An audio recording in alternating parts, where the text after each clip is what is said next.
السلام عليكم، شلونكم؟ عندنا هذا الدجاج الرومي يريد يرقد على البيت.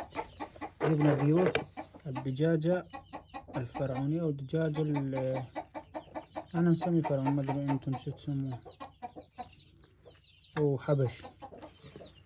وهذا بيت دجاج الرومي. راح نخليه يرقد على البيت في هذا المكان. هيك هذا